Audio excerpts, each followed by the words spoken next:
Welcome to the fourth video in my Intro to Tarot series. We're going to be working with the court cards today.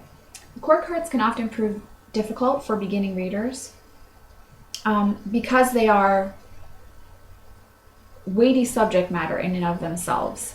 There are many ways that you can choose to read the court cards, and they are all correct. So I really recommend that you do lots of research as you're working with the court cards. Make sure that you're reading in your little white book or the book that accompanied your deck, as well as other books. Check out various online resources like YouTube to find out how other people choose to read the court cards. All of that information is valuable, and it will help you find your own way to interact with and read the court cards. So hopefully you're able to get out your tarot journal and spend some time on your own with each of the court cards individually. Now there are 16 of them. So it would be ideal if you could have 16 nights where you were able to spend at least 10 or 15 minutes working with each of the cards. But if that doesn't work for you, find a system that works out for you to get to know the cards yourself.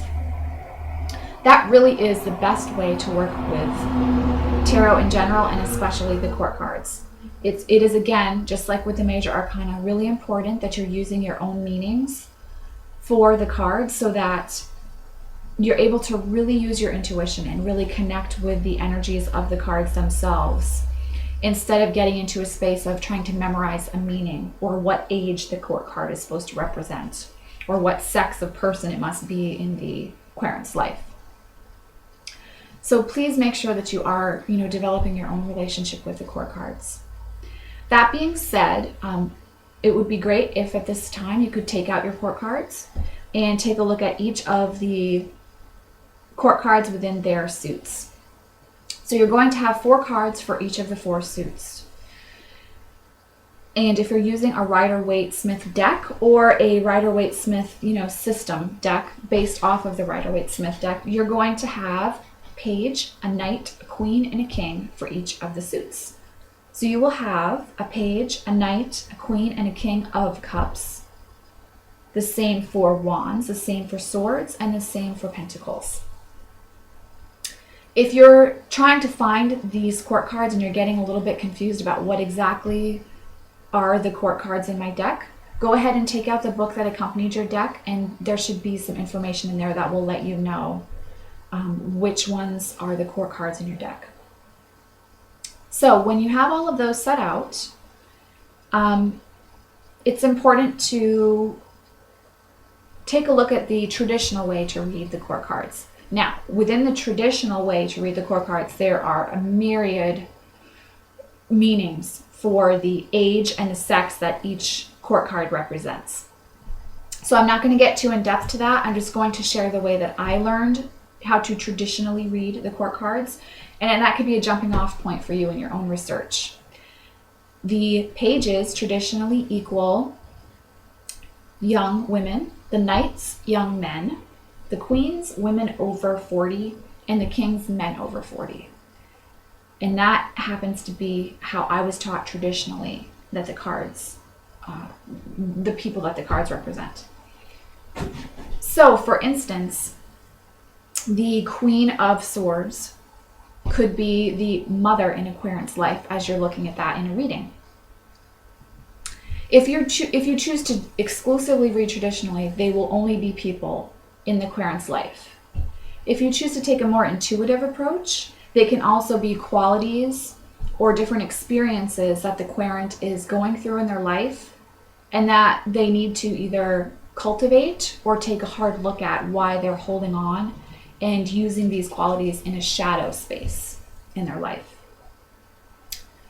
So for me, what works best is a combination of the traditional approach and the intuitive approach. And a lot of readers that I've talked to have found the same thing for themselves. But again, it's important for you to do your own research and decide for yourself.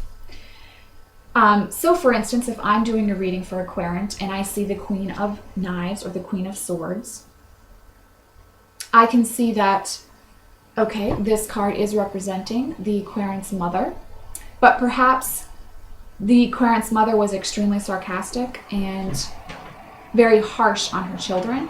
And now those are experiences that the querent is dealing with and needing to heal from. So the card might not actually be okay, there's something wrong with your mother right now, or there's an issue you're having with your mother. Perhaps it could just be experiences that the querent needs to heal from with their mother. So that's an example of how you can read both traditionally and intuitively when you see cards show up in readings, whether they're for yourself or for another person. Each of the suits in tarot are associated with elements. And I'm not going to get too in depth into that right now, because when we talk about the minor arcana, we're really going to get into the elements. But just to give you a brief overview, the suit of wands is associated with fire. The suit of swords is associated with air. The suit of the suit of cups is associated with water.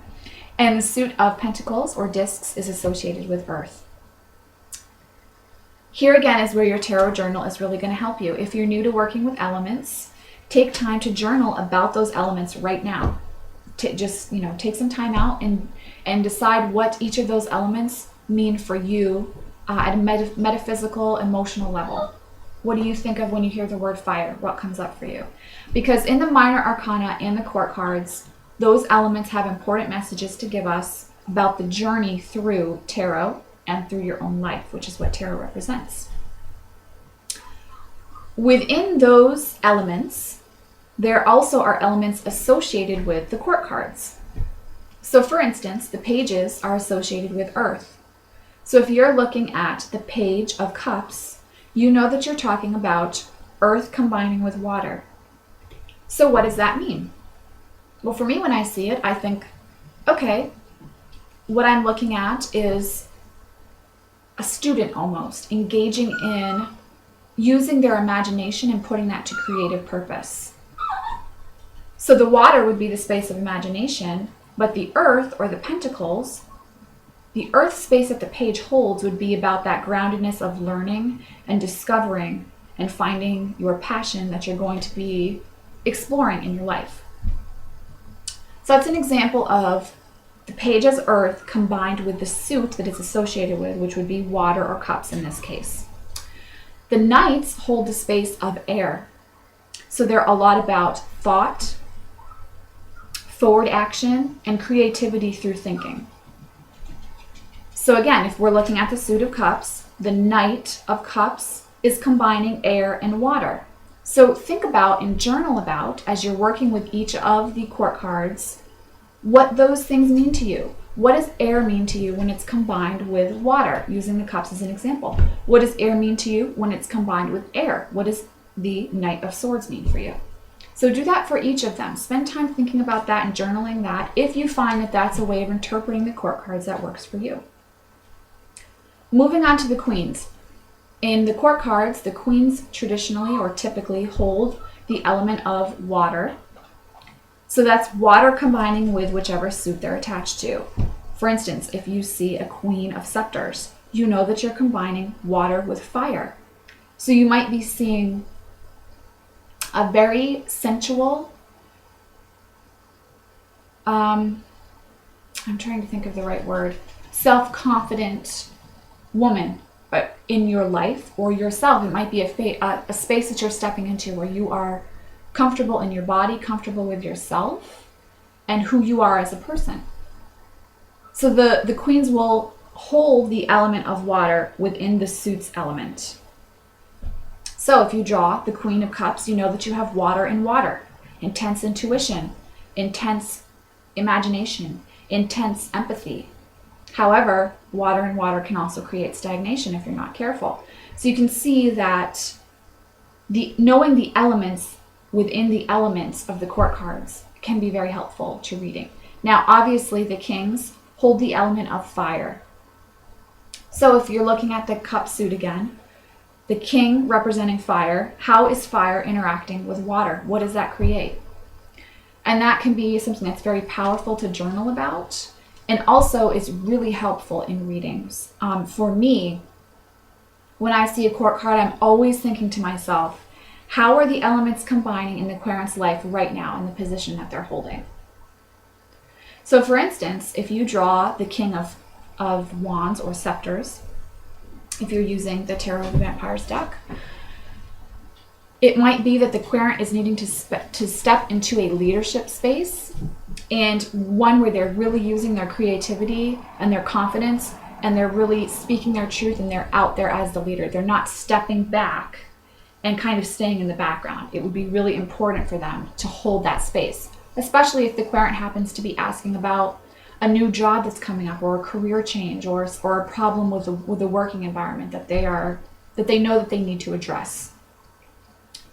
So you can see how the elements and a combination of intuition and traditional style reading can help you to create your own way of reading the court cards. Now, I know that we haven't gotten into each of the 16 cards, and this is Intro to Tarot, and it's also on YouTube, so I can't go on for an hour about each of the cards. But I think when you're beginning your journey with tarot, it's really important not to get overwhelmed with exact meanings for each card, which is why this video doesn't have the exact meaning for the Daughter of Grails or the Page of Cups when she shows up in a reading, and for each of the court cards.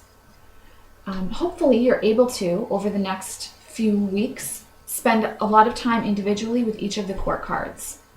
And try to do that exercise where you meditate with them, and then you journal about your experience with them, so that you have your own meanings for the court cards that you can use yourself. So I hope that this video has helped you as you're growing in your relationship with the cards. And I look forward to hearing about your own experiences with the court cards. And let me know, do you read traditionally? Do you read intuitively? Do you use a combined approach? I would love to hear about that. So I will see you all in the next video, the 5th video in the Intro to Tarot series, where we're going to be talking about the Minor Arcana. Thanks for watching.